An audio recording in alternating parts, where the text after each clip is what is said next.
Hey guys, তো আমি আবার নিয়ে আসলাম কারাসেভজার এপিসোড 3-এর এক্সপ্লেনেশন। তো পূর্বের এপিসোডে আমরা যেরকম দেখেছি, তারা দুইজন ট্যাটু করানোর পর খুব সুন্দরভাবে একে অপরকে বিদায় দেয়।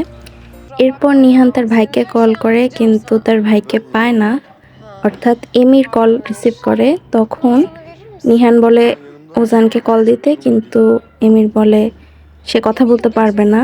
এরপর নিহান অনেক রেগে যেয়ে বলে যে ওজানের ভয়েস শুনতে হবে ওজানকে দিতে।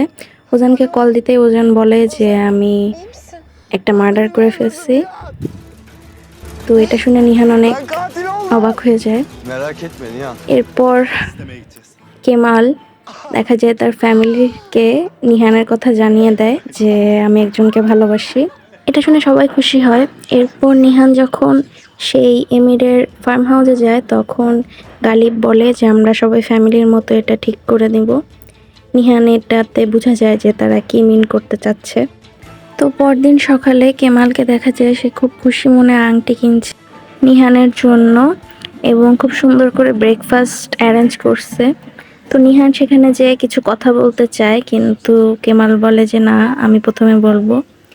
এরপর কেমাল তার সব মনের কথা বলে দেয়, আর এরপর জিজ্ঞেস করে যে নিহান কেমালকে বিয়ে করবে কিনা।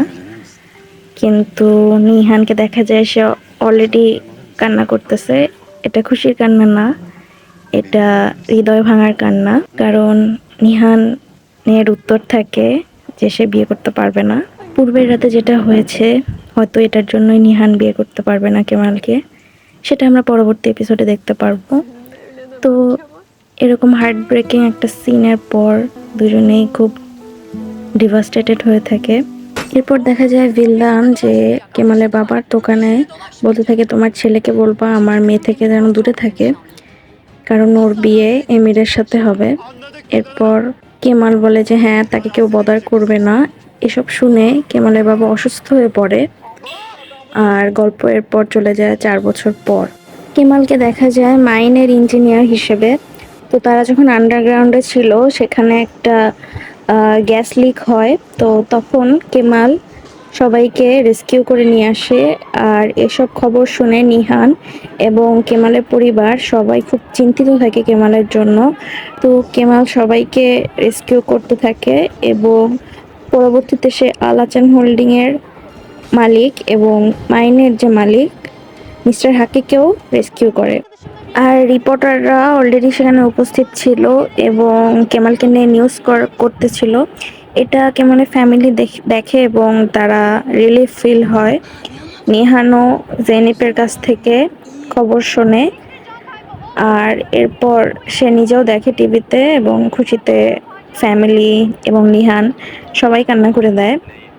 এরপর নিহানের কাছে কল আসে এমিরের, যেখানে বলে যে এমিরের বিজনেস পার্টনারদের সাথে মিটিং আছে, তো নিহানকে যেতে বলে। তো নিহান বলে যে আমার মতামতের কি কোনো গুরুত্ব আছে এখানে। তখন এমিকে দেখা যায় যে আমি শুধু তোমাকে ইনফর্ম করার জন্য ফোন দিলাম, তোমার মতামত আমার কাছে কোনো ভ্যালু রাখে না। তো এতে আমরা দেখতে পাই এমির কতটা অ্যারোগেন্ট। আর এরপর দেখা যায় মিস্টার হাক্কি সে খুব গ্র্যাটিটিউড প্রকাশ করতে থাকে কেমালের কাছে। তো সে প্রস্তাব দেয় যে কেমাল যেন তার পার্টনার হয়ে যায়। এর 1 বছর পর আমরা কেমালকে সম্পূর্ণ ভিন্ন রূপে দেখতে পাই মিস্টার হাক্কির পার্টনার হিসেবে। এরপর মিস্টার হাক্কি প্রস্তাব দেয় যে তোমার একটা টেন্ডারের জন্য কিছু কোম্পানির সাথে কাজ করতে হবে, আর যেটা মেজর কোম্পানি সেটা হলো এমিরের কোম্পানি কোজুগ্লু হোল্ডিং। এটা দেখে কেমাল অনেক রাগ হয়ে যায় এবং বলে যে আই এম সরি মিস্টার হাক্কি, আমি এটা করতে পারবো না। এটা বলে সে সেখান থেকে চলে যায়। অপরদিকে দেখা যায় নিহানের বাবা মা দুজনেই রেডি হচ্ছে, কারণ তারা মনে করেছিল এমিরের বিজনেস পার্টনারদের সাথে তারাও ডিনারে যাচ্ছে। কিন্তু এমির বলে যে না, আমি আমার বাবার সাথে ডিনার করে নেব, আপনাদের যাওয়ার কোনো দরকার নেই। এটা বলে তাদের সবারই মুডটা খুব নষ্ট করে দেয়।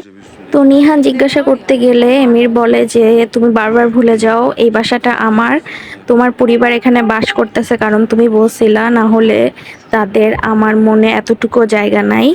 অপরদিকে কেমালকে দেখা যায় সে এমিরকে নিয়ে আবারও অনেক রিসার্চ করতে থাকে। আর যখনই সে বিয়ের ছবি দেখে তখন তার চোখ দেখে বোঝা যায় সে অনেক রাগান্বিত হয়, এবং তার ট্যাটু দেখে বোঝা যায় সে অনেকবার চেষ্টা করছে ট্যাটু উঠায় ফেলার। তো প্রায় উঠেও গেছে, এখনো কিছু আছে, মুছে ফেলা যায় না অনেক কিছু সব সময়। তো এরপর সে সেই পুরনো রিংটা বের করে দেখতে থাকে, আর সে পরে সেই টেন্ডারটা অ্যাকসেপ্ট করে ইস্তাম্বুলে চলে আসে। এরপর নিহানকে দেখা যায় সে নিউজ দেখছিল, যেখানে বানু নামের একটা মেয়েকে এমিরের সাথে দেখে নিহান জিজ্ঞেস করে যে তুমি যেটা করছো করো, কিন্তু আমার ফ্যামিলির নাম যেন খারাপ না হয়। তো এমির যেটা করছিল এটা নিহানকে জেলাস করানোর জন্য, কিন্তু নিহান মোটেও জেলাস ছিল না, সে শুধু তার ফ্যামিলির রেপুটেশন নিয়েই চিন্তিত ছিল। কিন্তু এমির বলে যে আমার যেটা ইচ্ছা আমি সেটাই করব, তোমার ফ্যামিলির রেপুটেশনে আমার কিছু যায় আসে না। এরপর কেমালকে দেখা যায় সে মিস্টার হাকিককে ইনফর্ম করে যে সে মিটিংয়ে যাবে খুব তাড়াতাড়ি। তো মিটিংয়ে এমির না যে এমিরের অ্যাসিস্ট্যান্ট মিস্টার তুফানকে পাঠায়। তো এটা দেখে কেমাল বলে যে আমি এই মিটিং করতে পারবো না যেখানে কোনো পাঞ্চুয়ালিটি নাই, যেহেতু তখনও এমির সেখানে পৌঁছায় নাই। তো তুফান বলে এই মিটিং আপনার জন্য একমাত্র চান্স ছিল মিস্টার কেমাল, কিন্তু কেমাল বলে আপনার যদি বিশ্বাস হয় আমার চান্স দরকার, তাহলে আমার মনে হয় মিস্টার এমিরের এই চান্স দরকার এই মিটিংটা আবার অ্যারেঞ্জ করার জন্য। এটা বলে সে সেখান থেকে চলে যায়, এবং এরপর দেখা যায় এমির আর নিহান দুজনেই একটা পার্টিতে, যেখানে বানুও ছিল।